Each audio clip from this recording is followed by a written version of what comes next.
1498년 이탈리아 중부의 피렌체라는 도시 국가 종교 지도자인 사보나롤라가 화영대 위에 섰습니다. 사보나롤라는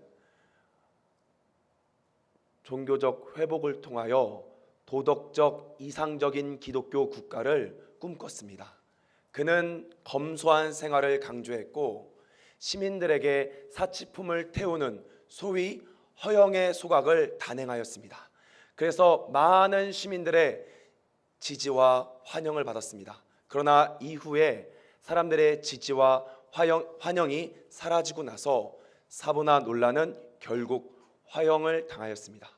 이를 지켜본 마키아벨리는 메디치 가문에 자신을 책사로 써달라는 군주로 내서 이렇게 이야기합니다. 무장한 예언자는 성공할 수 있고 무장하지 않는 예언자는 파멸을 당한다. 즉 인간은 타락한 본성이 있기 때문에 아름다운 기독교 국가를 만들 수 없다. 그래서 마키아벨리는 군주는 강력한 힘을 가지고 있어야 된다, 이렇게 이야기를 한 것이죠. 여러분, 종교개혁자 깔뱅 역시 제네바에서 통치할 때 바로 기독교 인문주의와 마키아벨리 현실주의 중간에 서서 하나님의 은혜와 인간의 법적 제도를 강조했다는 것입니다. 인간의 법적 제도, 강력한 힘은 결국 동양의 한비자의 법과 사상과 연결이 되는 것입니다. 제가 왜 이렇게 어렵게 이야기하냐면요, 이것을 교회로 가지고 오면 쉽게 말하면 시험 들을지 모르겠지만 하나님의 은혜만 가지고는 사람이 변화되지 않는다는 것입니다. 하나님의 은혜는 죄인을 변화시키기 위해 충분한 은혜이지만 인간은 여전히 타락한 본성이 남아있기 때문에 강력한 제자 훈련, 바로 한비자의 법과 사상처럼 강력한 훈련과 제재가 있지 않고서는 변화되지 않는다는 것입니다. 여러분이 전도하지 않기 때문에 153 축복 전도 운동이 있는 것이고, 대신자를 작정하라고 하는 것이고, 여러분이 죄송하지만 기도하지 않기 때문에 특별 새벽 기도회가 있는 것이고 스탬프를 찍어야 되는 것입니다. 또한 여러분이 선교하지 않기 때문에 오늘 밤과 같이 선교를 다짐하는 헌신 예배가 필요한 것입니다. 여러분, 나를 변화시켜주는 획기적인 은혜를 기다리십니까? 그것은 복권을 사는 것과 다름이 없습니다. 여러분, 가만히 있으면 절대 변화되지 않습니다.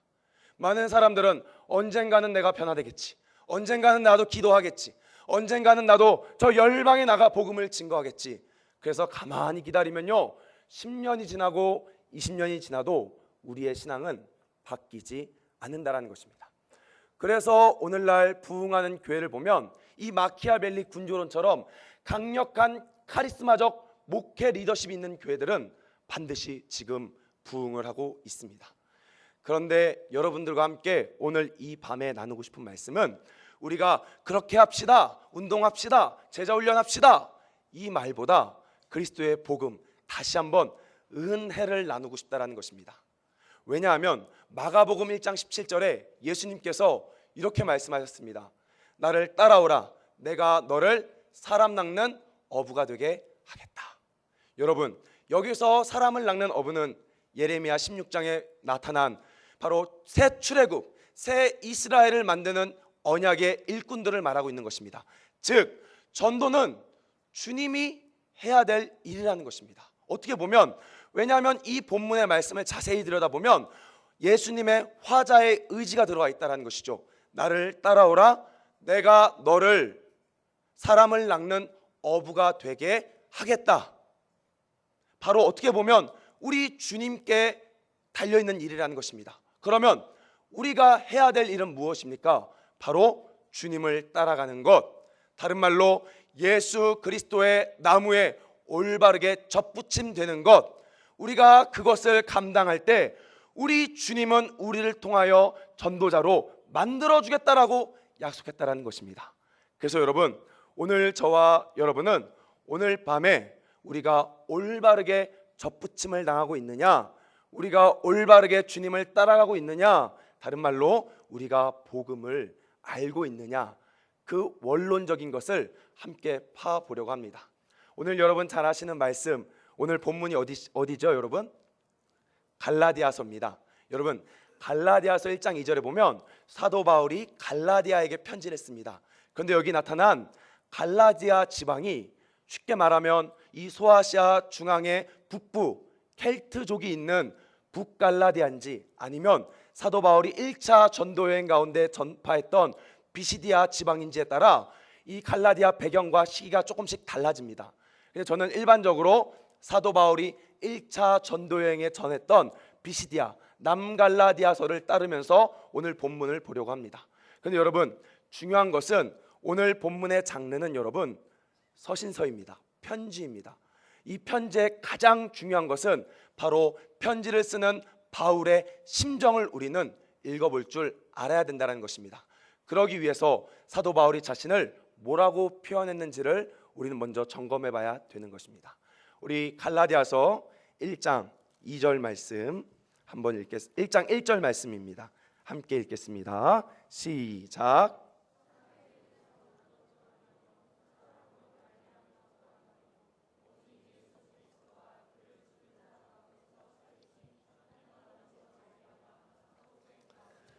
예, 제가 지난번에도 이야기했지만 서신서에서 바울이 자신을 뭐라고 표현하는 것에 따라 그 편지의 분위기는 달라진다는 것이에요. 예를 들면 사도 바울이 관계가 좋은 교회들은 바로 빌립보 교회를 향해서 자신은 그리스도의 종이다. 또 데살로니가 교회를 향해서 그냥 바울은 이렇게 말하고 있습니다. 그런데 본인과 관계가 어려운 교회, 예를 들면 고린도 교회, 또 오늘 나타난 갈라디아 교회는 자신이 사도성을 가지고 있다라고 하며 사도성을 강조하는 것이죠. 오늘 특별히 갈라디아 교회는 사도 바울이 자신을 신적 사도라, 신적으로부터 주어진 사도라라고 자신의 사도성을 굉장히 강력하게 주장하고 있습니다. 그 이야기는 지금 갈라디아 교인들에게 엄한 이야기를 해야 되기 때문에 그렇습니다. 지금 바울은 갈라디아 교인들과 관계가 별로 좋지 않습니다. 원래 사도 바울이 갈라디아 교회에게 복음을 증거할 때는 갈라디아 교인들은 사도 바울을 예수님처럼 또 천사처럼 영접을 했습니다. 그러나 이후에 거짓 교사들이 갈라디아 지방에 들어와서 사도 바울이 전한 복음 위에 가짜 복음, 거짓 복음을 증거함으로써 사도 바울과 갈라디아 교인들의 관계가 지금 멀어져 있다는 것이에요. 그래서 사도 바울은 이 문제를 해결하기 위해서 갈라디아서를 썼다는 것입니다. 그럼 여러분, 이들이 전한 거짓 복음, 가짜 복음이 무엇입니까? 우리 갈라디아서를 자세히 읽어보면 간단하게 이렇게 정리할 수 있습니다. 바로 예수 그리스도를 믿는 것 이외에 할례를 받고 날과 절기와 율법을 지키는 것, 이것이 지금 거짓 복음이다, 이렇게 말하고 있다는 것이에요. 그런데 여러분, 정말로 재밌는 것은 뭐냐? 사도 바울이 서신서를 쓸 때 다양한 문제가 생깁니다. 예를 들면 고린도전서에 보면 법적인 송사, 이혼, 간음, 우상의 제물, 다양한 문제가 있을 때 사도 바울은 그 문제를 해결하도록 서신서를 썼다라는 것이에요. 그런데 갈라디아서만큼만은 사도 바울이 문제를 해결하기보다 도대체 왜 짝퉁 복음이, 왜 거짓 복음이 사람들에게 먹히는가, 그 먹히는 이유에 대해서 원론적으로 지금 쓰고 있다는 것이죠. 한번 볼까요? 갈라디아서 1장 6절입니다. 우리 한번 다 같이 읽어보도록 하겠습니다. 시작. 은혜를 너를 부르신 이를 이같이 속히 떠나 다른 복음을 따른 것을 내가 이상하게 여긴.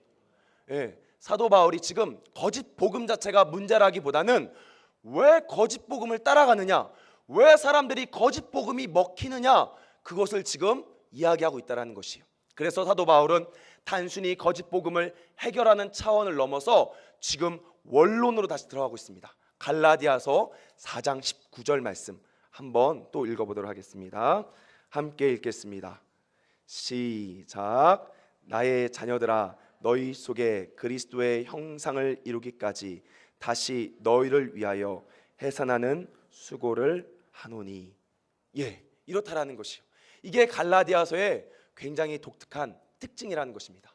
일반적으로 사도 바울은 문제를 해결하기 위해 해결책을 제시했는데 갈라디아서만큼만은 문제 해결보다 왜 도대체 사람들이 이 거짓 복음에 따라가는지, 왜 거짓 복음에 미혹되는지에 대해서 사도 바울은 원론적으로 지금 옛 언약과 새 언약까지 갖고 오면서 지금 설명해주고 있다라는 것입니다. 그래서 먼저 사도 바울이 여러분 전제를 깔고 시작합니다. 그것이 오늘 본문의 배경이 되는 안디옥 사건이에요. 안디옥 사건은 뭐냐? 간단하게 여러분, 이 초대교회에 기둥과 같은 권위가 있던 사도들이 있습니다. 이게 바로 베드로고 또한 바나바입니다.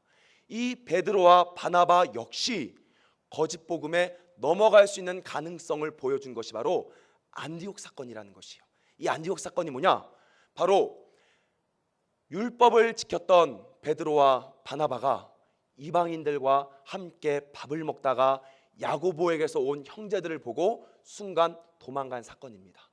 이게 왜 문제가 되냐면요, 이렇게 이해해 볼 수 있습니다.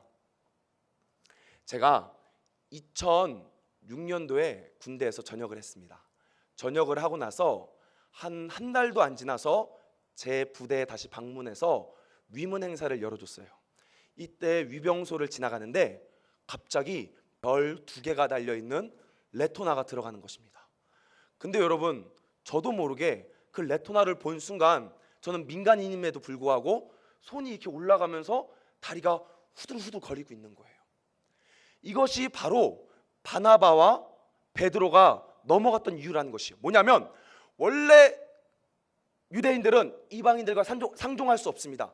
그러나 복음 안에서 이방인과 유대인이 하나다, 자유하다라는 말씀을 듣고 이제 이방인과 교제를 하는데 자기도 모르게 옛날 유대인들을 바라보니까 어떻습니까? 순간 다시 두려워진 것이에요. 그래서 이방인과 교제하지 않고 도망갔다라는 것이죠.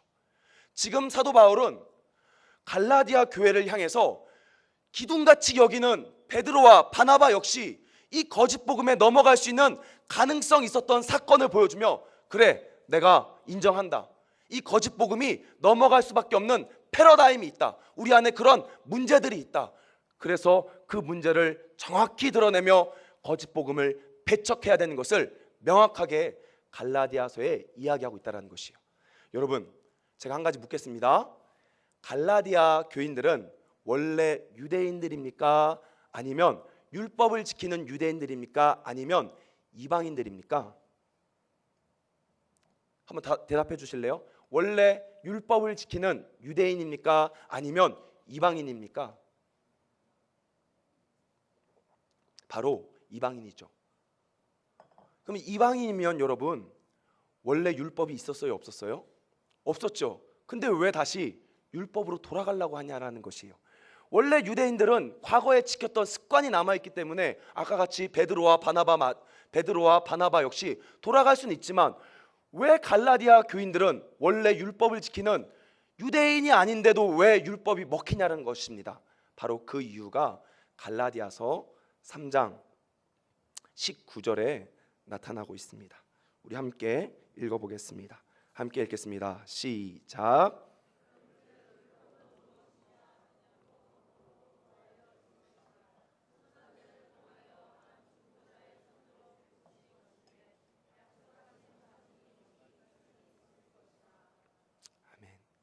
자, 여러분, 율법은 죄 때문에 들어왔다라는 것이에요.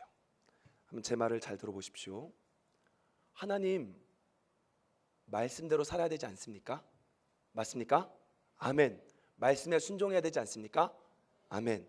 여기서 말하고 있는 율법은 단순히 할례, 날과 절기를 지키는 것만이 아니라 도덕법인 십계명을 말하고 있는 것이에요. 저와 같은 사역자들이 여러분에게 말씀대로 사십시오, 순종하십시오, 전도하십시오 라고 말하는 것 나쁜 거예요? 안 나쁜 거예요? 안 나쁜 거죠. 당연한 거죠. 그런데 문제는 바로 뭐냐? 그 하라에 있다, 뭐뭐 하라라는 그 명령에 있는 것이 아니라 그것을 받아들이는 우리 자신에게 문제가 있다는 것입니다. 바로 무엇이냐? 여러분 잘 들어보십시오. 율법은 죄 때문에 들어왔습니다. 원래 인간은 하나님께서 땅의 흙으로 사람을 지으시고 생기를 그 코에 불어넣으시니 사람이 생명, 네펫이 하야가 되었습니다. 그래서 인간은 태어날 때부터 하나님을 의존하는 의존자적인 존재, 하나님의 형상을 담고 있는 하나님의 대리 통치자라는 것이에요. 원래 인간은 스스로 존재하지 않습니다. 원래 인간은 혼자 있지 않아요. 인간은 절대 의존적인 존재입니다. 그런데 마귀가 하나님처럼 스스로 되라, 아담과 하와를 꼬드겼기 때문에 아담과 하와 역시 스스로 있는 자존자가 되기 위해서 선악과를 먹었죠. 그런데 놀라운 것은 아담과 하와가 스스로 있는 자가 되었습니까? 안 됐습니다. 바로 성경은 마음과 육체가 원하는 것을 하는 본질상 진노의 자녀가 되었다라고 말하고 있는 것이에요.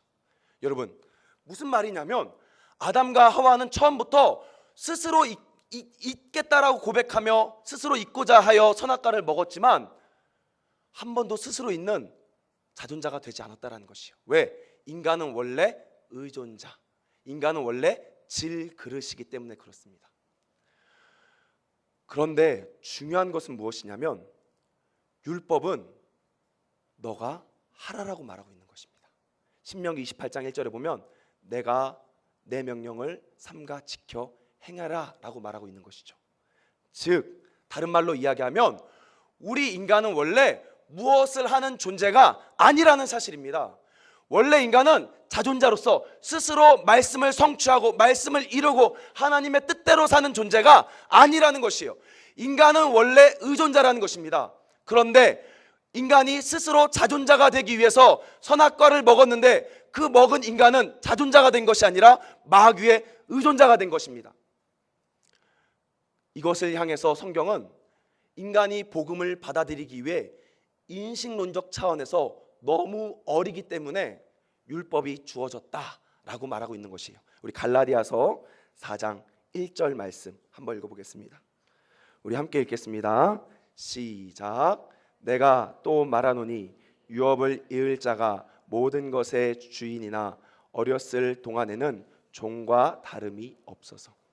자, 여러분 지금 이렇게 말하고 있는 것이에요. 원래 인간은 하나님께 속해서 하나님의 선한 성품과 말씀과 그분의 뜻을 나타내는 존재입니다.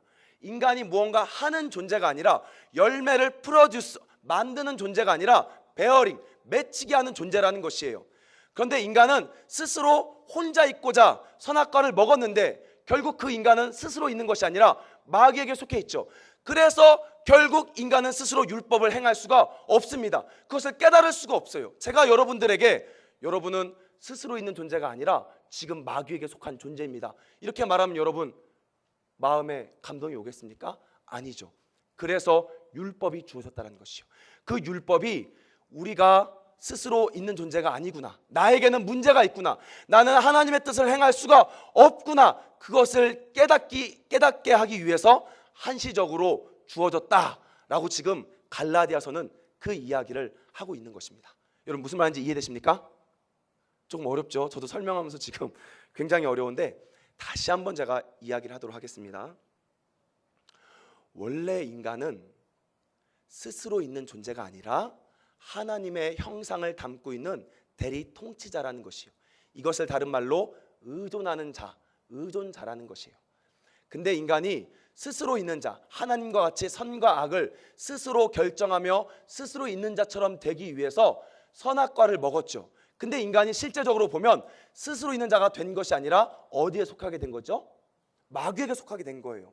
그래서 인간은 마귀의 본질을 나타내는 존재가 된 것입니다.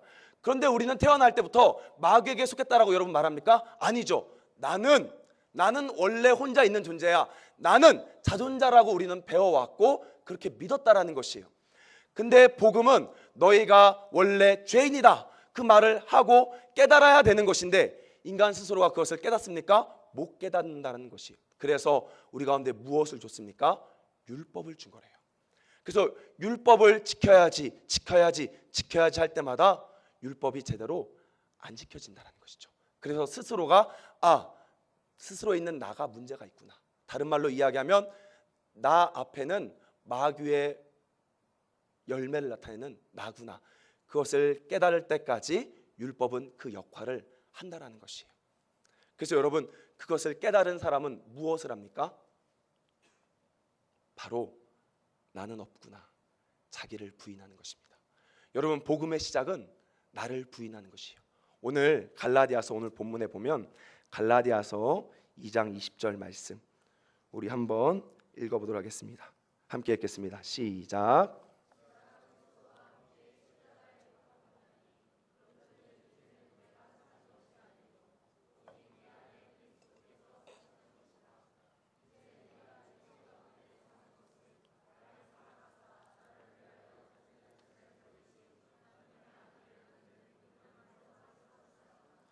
아멘. 오늘 여기 보면 우리는 그리스도의 십자가에 이미 못 박혀 있다라고 말하고 있는 것입니다. 여기 동사가 현재 완료예요. 다른 말로 이야기하면 우리는 없다라는 것입니다. 우리는 스스로 있는 것이 아니다라는 것이에요. 우리는 이미 예수 그리스도와 함께 십자가에 못 박혀서 내가 무언가 하는 존재가 아니라 예수와 함께 그 열매를 맺히게 하는 존재라는 것이죠. 내가 율법을 지키는 존재가 아니라 예수님께서 나를 통해 율법이 성취되도록 나는 십자가에 못 박힌 존재다. 지금 그 말씀을 하고 있는 것입니다.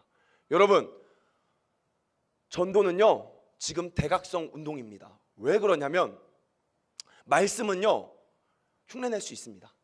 찬송은 흉내낼 수 있어요. 마귀들도 하나님 알아보고 마귀들도 하나님 말씀 인용할 수 있습니다. 그런데 전도는 영혼을 살리는 작업이에요. 영혼을 새롭게 태어나게 하는 작업입니다. 그거는 마귀도 할 수 없는 것이에요. 여러분, 지금 우리가 교회 안에서 자꾸 지금 전도 운동을 하고 있고 강조하고 있습니다. 여러분, 그것을 들을 때 아멘 할렐루야 마음이 편합니까? 아니면 쇳덩이를 먹은 것 마냥 소화가 안 돼서 속이 불편합니까? 여러분, 솔직히 어떻습니까? 우리는 불편할 거라는 거예요. 왜? 우리는 전도할 수 없는 마귀에게 속한 스스로 나기 때문에 그렇습니다. 나는 절대 죽어도 깨어도 그 일 못합니다. 우리 스스로는 말씀 보는 척은 할 수 있고 기도하는 척은 할 수 있고 성경 보는 척은 할 수 있어도 정말로 예수 그리스도가 아니면 전도할 수 없다는 것입니다.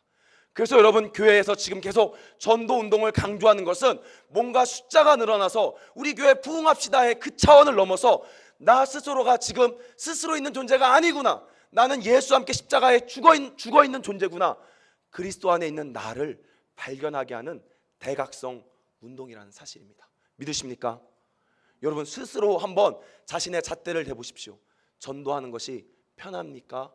아니면 어렵습니까? 우리 주님은 이야기합니다. 나를 따라오라, 내가 너희를 사람 낚는 전도하는 자로 세우겠다. 여러분, 우리의 문제를 직시할 줄 아셔야 되는 것입니다. 자, 이렇게 볼 수 있는 것이에요. 우리는 예수와 함께 십자가에 이미 죽었습니다.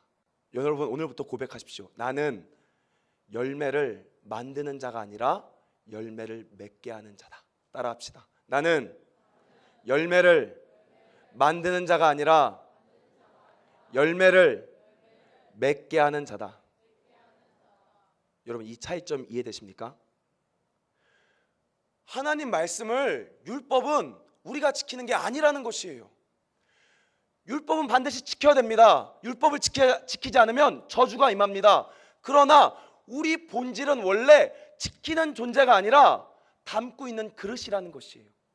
여러분, 우리가 무언가에서 내가 평가받는 존재가 아니라 우리는 질그릇 같아서 하나님을 담고 있느냐 아니면 세상신을 담고 있느냐에 따라 우리의 존재 가치는 바뀐다는 것입니다. 원래 우리는 담고 있는 존재지 우리가 뭔가 행하는 존재가 아니다. 그것을 깨닫게 하는 것이 여러분 율법이라는 사실입니다. 그것을 깨닫게 하는 것이 여러분 지금 전도 운동이라는 것이에요. 그래서 본인은 아무것도 스스로 할 수 없는 자임을 깨닫고 예수 그리스도와 함께 본인이 십자가에서 죽었다라고 고백함으로 나를 통해 그리스도가 전도할 수 있도록 우리는 열매가 맺혀질 수 있도록 자신을 비울 줄 알아야 된다는 것입니다. 여러분, 이미 우리는 이 사실을 다 알고 있습니다. 근데 왜 자꾸 우리가 넘어가느냐? 세상은요 지금도 너의 능력을 보여줘, 너가 해 이렇게 말하고 있고, 우리도 스스로가 태어날 때부터 스스로 있는 존재라고 배워왔기 때문에 자꾸 이 거짓 가르침에 넘어가는 것이에요. 여러분, 제가 지금 설교할 때 그리스도 예수 안에 새 언약 가운데 거하십시오라는 말과 여러분 지금 이거 해야 됩니다, 이거 해야 됩니다, 이거 해야 됩니다, 이 말, 옛 언약, 뭐가 더 편합니까? 옛 언약이 더 편하다는 것이에요.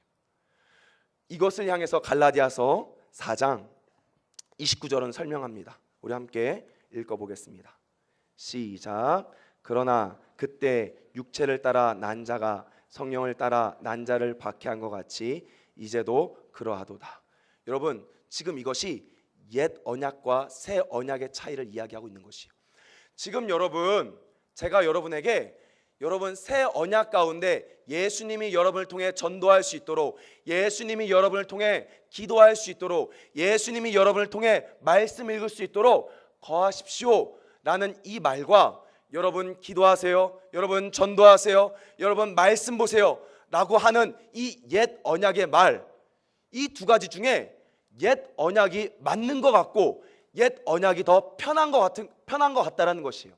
그래서 갈라디아서 4장 29절은 육체를 따라 난 자가 성령을 따라 난 자를 박해하고 있다라고 지금 비유로 설명하고 있다는 것입니다. 그래서 성경은 무엇을 이야기합니까? 4장 30절에 그것을 내어 쫓으라 라고 말하고 있는 것입니다. 여러분, 개혁주의 예배의 진정한 핵심은 무엇인지 아십니까? 성찬이에요. 하나님의 말씀을 듣고 나면 뭐 하는 거냐면 내가 말씀대로 살겠습니다 다짐하는 게 개혁주의가 아니라 그 말씀 나는 지킬 수 없어서 예수님의 피와 살에 연합하는 것, 말씀을 듣고 예수님의 피와 살을 먹음으로 예수님 안에 거하는 것, 그것이 진정한 개혁주의의 예배라는 것이에요. 이해되십니까? 여러분은 없다니까요. 여러분은 지금 스스로가 없다니까요. 우리는 무언가 하는 존재가 아니라 영적인 세계의 열매를 맺게 하는 존재라는 것이에요. 하나님의 형상으로 지음받았냐 아니면 본질상 진노의 자녀로 살아가고 있느냐, 요 둘 가운데 있는 것이지 가운데 있어서 내가 뭔가 결정하고 행할 수 있는 능력이 없다라는 것입니다. 그래서 율법이 주어짐으로 나는 스스로 아무것도 할 수 없구나. 그래서 강단에서 오늘도 전도하십시오, 기도하십시오 그 말씀을 들을 때 여러분 믿음으로 예수님의 피와 살을 먹으며 주님, 그것은 내가 할 수 없습니다, 나를 통해 당신이 하세요. 날마다 말씀과 성찬이 같이 있어야 된다는 것이, 여러분 이해되십니까? 좀 많이 혼란스럽고 어려울 것 같아요. 왜냐하면 제가 솔직히 강단에 설교하면서 한번 진짜 복음을 설교해보고 싶었습니다.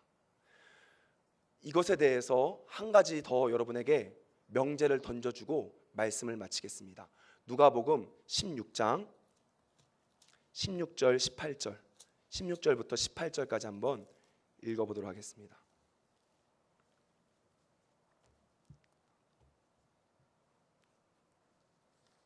함께 읽겠습니다. 시작. 율법과 선지자는 요한의 때까지요 그 후부터는 하나님 나라의 복음이 전파되어 사람마다 그리로 침입하느니라. 그러나 율법의 한 획이 떨어짐보다 천지가 없어짐이 쉬우니라. 무릇 자기 아내를 버리고 다른 데 장가드는 자도 간음함이요 무릇 버림당한 여자에게 장가드는 자도 간음함이니라.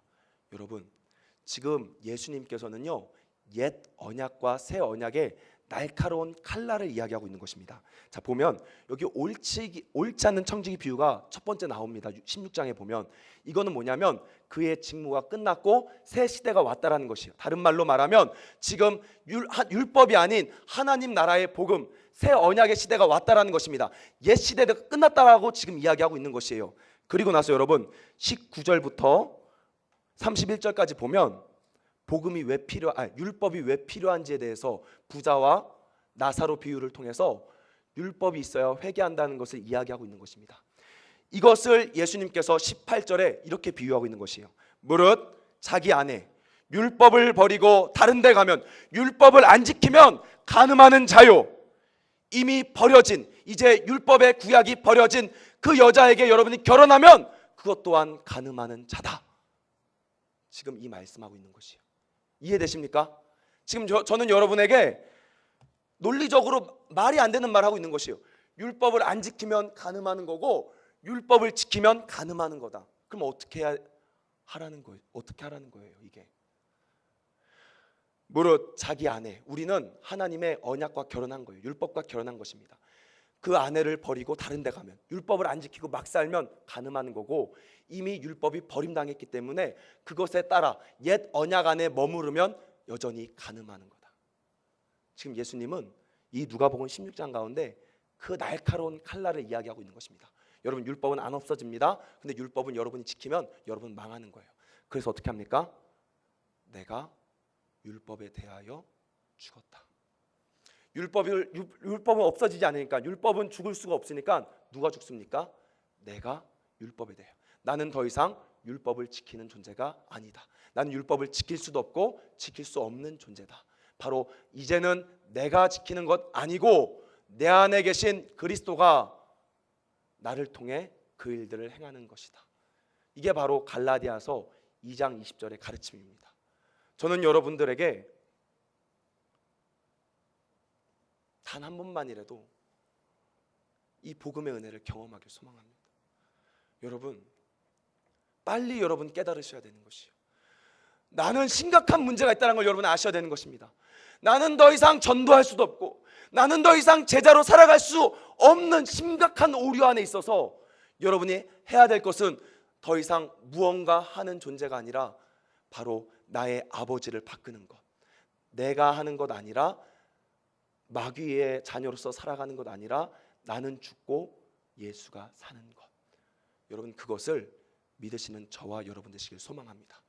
여러분, 오늘부터 하나님의 말씀이 선포될 때마다 여러분 고백하십시오. 나는 그것을 행하는 존재가 아니라 열매 맺는 존재다. 나는 예수와 함께 이미 십자가에 못 박혀 죽어서 계속 있다. 그 십자가에서 여러분 내려올 때 여러분 다시 무너지고 간음하게 되는 것입니다. 이것이 갈라디아서가 우리 가운데 던져주는 율법과 복음의 깊은 날의 대조라는 것이죠. 우리 인간은 본성적으로 율법이 편한 거예요. 뭔가 지키는 게 편한 것이라고요.